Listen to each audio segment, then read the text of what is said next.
الحمدللہ رب العالمین والصلاة والسلام علی سید المرسلین وعلی آلہ واصحابہ اجمعین اما بعد فاعوذ باللہ من الشیطان الرجیم بسم اللہ الرحمن الرحیم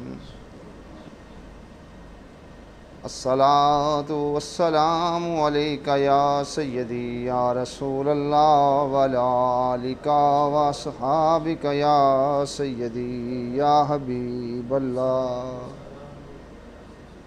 معزز سامعین، حاضرین اور ناظرین، میری جانب سے آپ سب کو السلام علیکم ورحمۃ اللہ قبول ہو۔ ہمارا آج کا موضوع تواضع ہے۔ میرے دوستو، ہمارے لیے اسوہ حسنہ پیارے نبی صلی اللہ علیہ وآلہ وسلم کی زندگی کو بنایا گیا ہے۔ پیارے آقا صلی اللہ علیہ وآلہ وسلم جو ہیں، ان کی زندگی کو اگر ہم دیکھتے ہیں تو ہمیں آپ صلی اللہ علیہ وآلہ وسلم کی زندگی میں تواضع اور سادگی جو ہے دکھائی دیتی ہے۔ پاک نبی صلی اللہ علیہ وآلہ وسلم جو ہیں، اپنے پیارے صحابہ رضوان اللہ تعالی اجمعین کے ساتھ ایسے تواضع کے ساتھ تشریف فرما ہوتے تھے کہ باہر سے آنے والا جو اجنبی ہوتا تھا، اس کے لیے شناخت کرنا محال ہوتا تھا کہ ان میں سے رسول صلی اللہ علیہ وآلہ وسلم کون ہیں۔ پیارے نبی صلی اللہ علیہ وآلہ وسلم کی شان اقدس یہ ہے کہ آپ صلی اللہ علیہ وآلہ وسلم جو ہیں خیر البشر ہیں، سید الانبیاء ہیں، سید المرسلین ہیں اور نور ہیں۔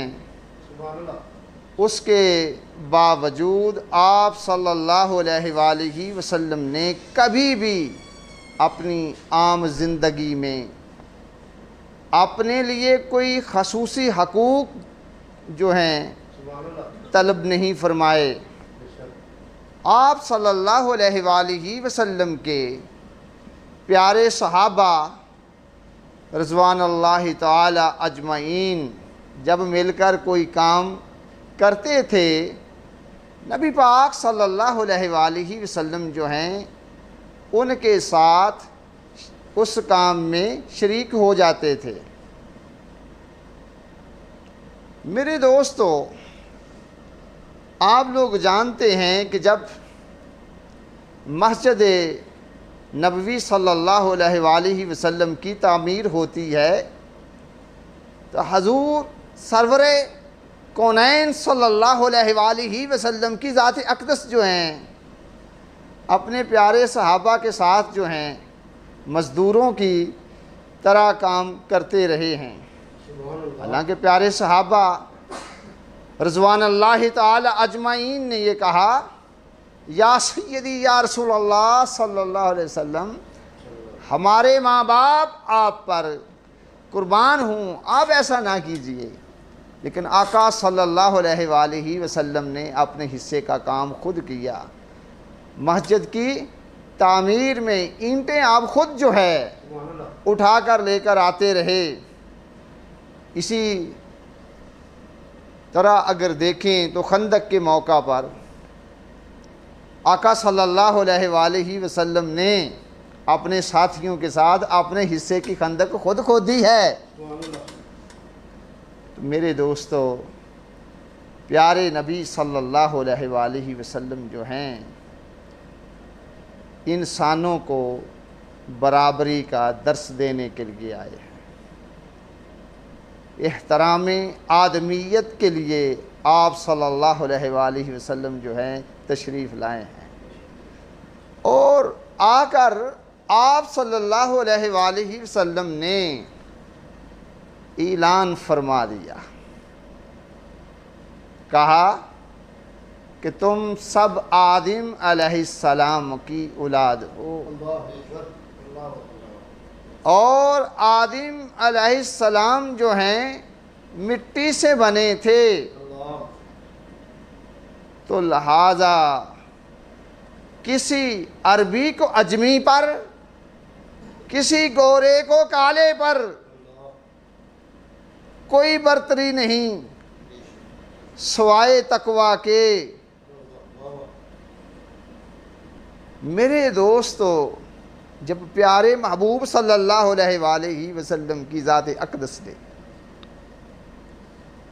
اعلان جب یہ فرمایا، تو اس وقت کیا ہوا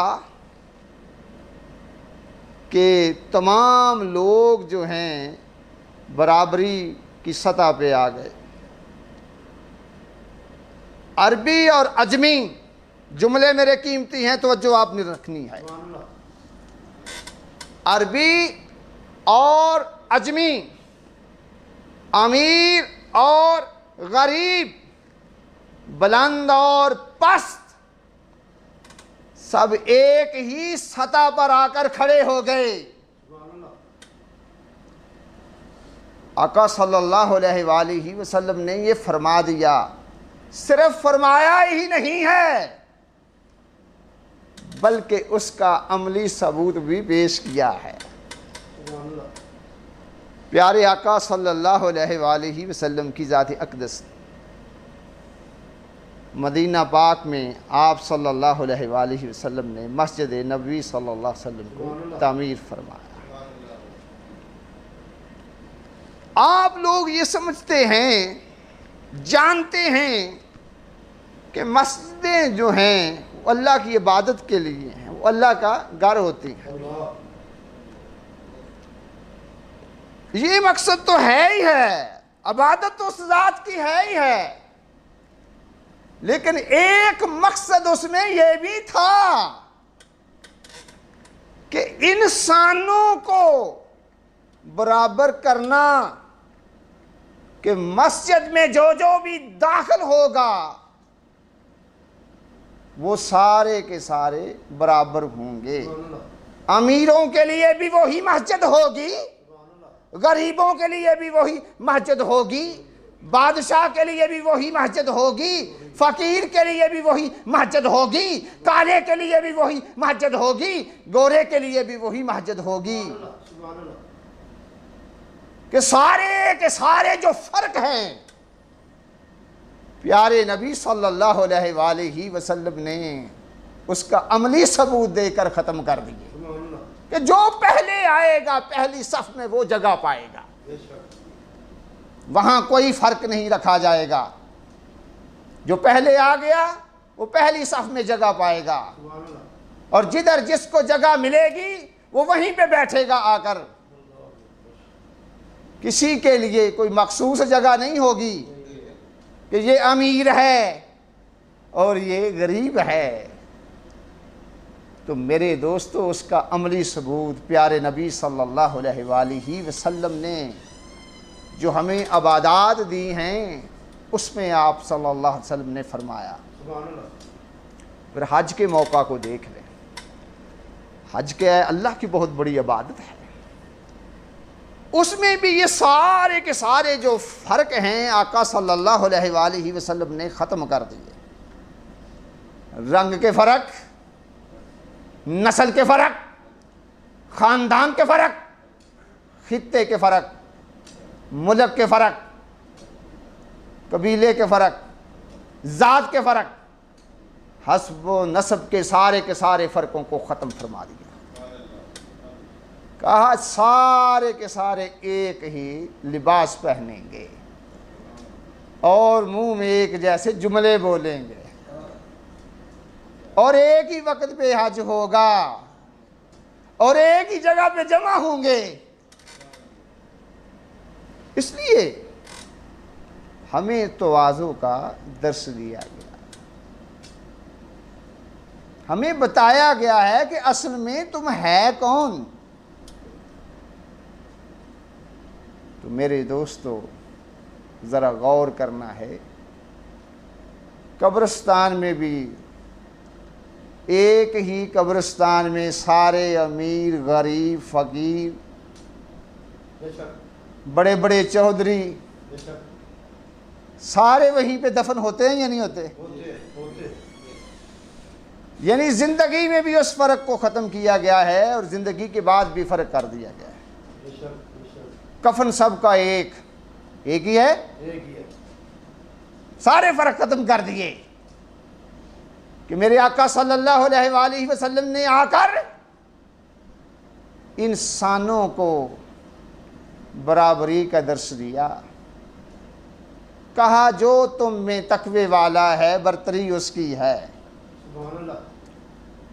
پھر ایسا ہوتا ہے کہ پاک نبی صلی اللہ علیہ وآلہ وسلم خطبہ حجۃ الوداع کے اندر جس میں 1,44,000 لوگ جو تھے موجود تھے, مختلف رنگوں کے, مختلف علاقوں کے, مختلف بولیاں بولنے والے موجود ہیں, اور آقا صلی اللہ علیہ وآلہ وسلم جو ہیں تاریخی خطبہ ارشاد فرما رہے ہیں. مسند احمد کے اندر حدیث موجود ہے, قابل غور جملے ہیں. پیارے نبی صلی اللہ علیہ وآلہ وسلم کی ذات اقدس نے اعلان فرمایا. کیسا تھا وہ اعلان؟ فرمایا لوگو بے شک تم سب کا رب ایک ہے. بے شک تم سب کا باپ ایک ہے. کسی عربی کو اجمی پر اور کسی اجمی کو عربی پر, کسی سرخ کو سیاہ پر اور کسی سیاہ کو سرخ پر کوئی برتری حاصل نہیں سوائے تقویٰ کے. اعلان فرما دیا گیا. لوگوں کو یہ بات سمجھا دی گئی ہے کہ اصل بات تمہارا حسب و نسب نہیں ہے, تمہاری زبان نہیں ہے, تمہارا علاقہ نہیں ہے, تمہارا رنگ نہیں ہے, تمہارا خطہ نہیں ہے. اصل تمہاری جو برتری جس چیز سے ہونی ہے وہ اس چیز سے ہونی ہے کہ تم اللہ رب العزت کی ذات کے کتنے قریب تر ہو. تمہاری لو جو ہے مولا کائنات سے کتنی لگی ہوئی ہے. تو وہ لوگ جو ہیں فضیلت والے ہیں. میرے دوستو بڑی اہم بات کرنے جا رہا ہوں کہ جس کو ہم کہتے ہیں کلمہ طیبہ. کلمہ طیبہ ایک ایسی چیز ہے جو بھی اس کا اقرار کرتا ہے وہ ایک ملت بن جاتا ہے. اسلامی برادری میں اس کی شمولیت ہو جاتی ہے, وہ مسلمان ہو جاتا ہے. اور اس کلمے کی جو بنیاد ہے وہ پیارے نبی صلی اللہ علیہ وآلہ وسلم نے ہم کو سمجھائی ہے کہ یہ وہ کلمہ ہے کہ جس کو پڑھ کر انسان جو ہے وہ دائرہ اسلام میں داخل ہو جاتا ہے۔ جو اس کلمے کو نہیں پڑھتا اس کا ملت اسلامیہ کے ساتھ، اسلام کے ساتھ کوئی بھی تعلق اور رشتہ و واسطہ نہیں ہے۔ تو ہماری اخوت کی، بھائی چارے کی، برادری کی جو بنیاد ہے وہ کلمہ ہے۔ کلمہ ہے کیا؟ اللہ رب العزت اور اس کے پیارے رسول صلی اللہ علیہ وآلہ وسلم کی ذات اقدس کے ساتھ حلف وفاداری ہے کہ ہم اللہ کو بھی مانتے ہیں اور اللہ کے پیارے رسول صلی اللہ علیہ وآلہ وسلم کی ذات اقدس کو بھی مانتے ہیں، اور اللہ کا بھی کہنا مانتے ہیں، اور پیارے نبی صلی اللہ علیہ وآلہ وسلم کا بھی کہنا مانتے ہیں کہ کلمہ ہمیں اللہ اور اس کے پیارے رسول صلی اللہ علیہ وآلہ وسلم کی ذات اقدس کے ساتھ جوڑ دیتا ہے۔ تو یاد رکھو کہ جب تم اللہ اور اس کے پیارے رسول صلی اللہ علیہ وآلہ وسلم کا کلمہ پڑھ لیتے ہو، تمہاری لو جو ہے اللہ اور اس کے پیارے رسول صلی اللہ علیہ وآلہ وسلم کے ساتھ جب لگ جاتی ہے تو پھر کیا ہوتا ہے؟ تم ایک ایسی ملت اسلامیہ بنتے ہو جس میں تمام مسلمان شامل ہیں،